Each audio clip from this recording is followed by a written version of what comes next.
à tous, nous sommes heureux de vous retrouver aujourd'hui pour vous présenter les nouveautés de l'édition 2022.3. Première grosse nouveauté, nous avons décidé de retravailler notre gestion des veilleurs. Les veilleurs, ce sont les personnes qui sont contactées en cas d'alerte. Ils peuvent être avertis par différents canaux, appels téléphoniques, SMS, email, notifications. Jusqu'à maintenant, pour chaque profil de configuration, vous deviez indiquer quelles étaient les coordonnées des individus à contacter en cas d'alerte. Désormais, vous pouvez créer au sein de votre espace Beepies la liste de vos veilleurs en précisant les canaux de communication à privilégier et leurs coordonnées. De plus, Beepies propose maintenant une validation de ces canaux, optionnelle mais fortement conseillée, afin de s'assurer qu'il n'y a pas eu d'erreur dans les numéros de téléphone et adresses email intégrés. Une fois cette liste de veilleurs définie, vous n'avez plus qu'à sélectionner pour chaque profil le nom des veilleurs à contacter ainsi que les canaux à utiliser. Par exemple, pour le profil Agence de Lyon, il est nécessaire de contacter Kevin Blanc par mail et SMS et Chantal Dumas uniquement par appel téléphonique.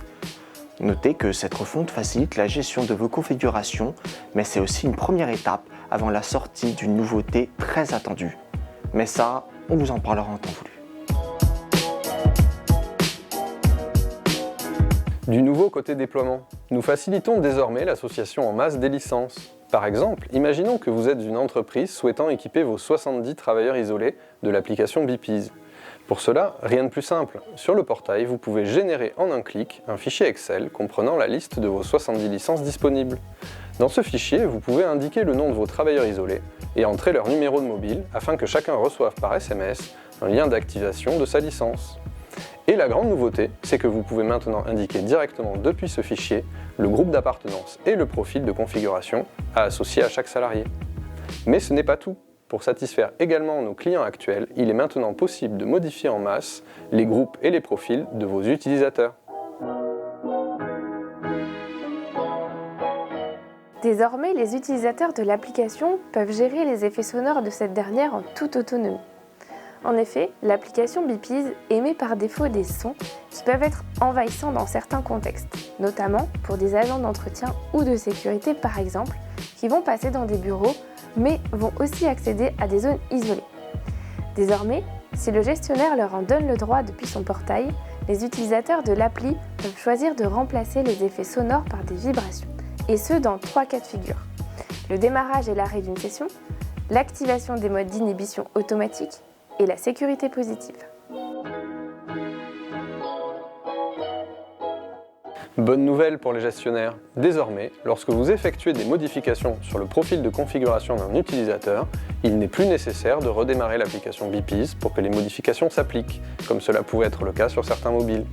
Et si l'utilisateur dont vous avez modifié le profil est déjà en cours de session, une notification l'informe qu'une modification a été effectuée sur son profil.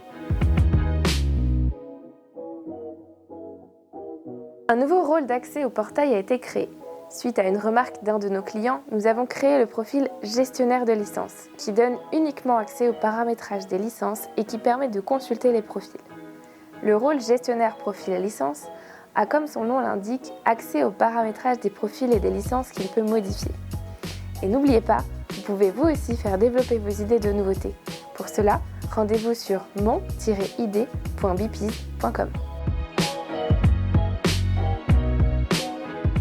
Pour finir, nous tenions à vous rappeler que notre application est évidemment compatible et maintenant optimisée sur les dernières mises à jour des systèmes d'exploitation Android 12 et iOS 16.